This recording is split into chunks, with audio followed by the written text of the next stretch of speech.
បាទសួស្តីបងប្អូនទាំងអស់គ្នានៅក្នុងវីដេអូនេះខ្ញុំនឹងធ្វើការបង្ហាញអំពីរបៀបនៃការចុះឈ្មោះចូលទៅក្នុងប្រព័ន្ធ Chat.kx ដើម្បីយើងអាចធ្វើការប្រើប្រាស់ជាមួយនឹងប្រព័ន្ធបានសម្រាប់ការចុះឈ្មោះនេះយើងគ្រាន់តែធ្វើការចុចត្រង់កន្លែងសញ្ញាហូបនៅនេះមកវានឹងនាំយើងមកដល់ត្រង់កន្លែងនេះអញ្ចឹងយើងអាចធ្វើការចុះឈ្មោះតាមរយៈ Facebook ឬក៏តាមរយៈ Gmail អញ្ចឹងខ្ញុំសូមលើកទឹកចិត្តឲ្យបងប្អូនទាំងអស់គ្នាធ្វើការចុះឈ្មោះតាមរយៈ Gmail អញ្ចឹងយើងចុចត្រង់ហ្នឹងមកបើសិនជាយើងអត់ទាន់មាន Gmail ដាក់ទេយើងធ្វើការបង្កើត Gmail ឬក៏ login Gmail ដែលយើងមានស្រាប់ចូលក្នុងនោះមកតែដោយសារតែខ្ញុំមានហើយអញ្ចឹងខ្ញុំគ្រាន់តែធ្វើការចុច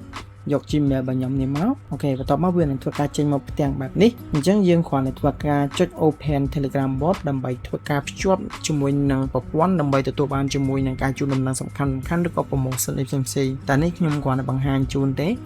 អូខេឥឡូវនេះគឺយើងបានធ្វើការចុចឈ្មោះចូលទៅក្នុងប្រព័ន្ធហើយយើងអាចធ្វើការប្រើប្រាស់សាកល្បងបានរយៈពេល1សប្តាហ៍ផងដែរអញ្ចឹងនៅពេលដែលយើងធ្វើវីដេអូក្រោយយើងនឹងធ្វើការបង្ហាញអំពីរបៀបនៃការភ្ជាប់នៅ Telegram Bot អញ្ចឹង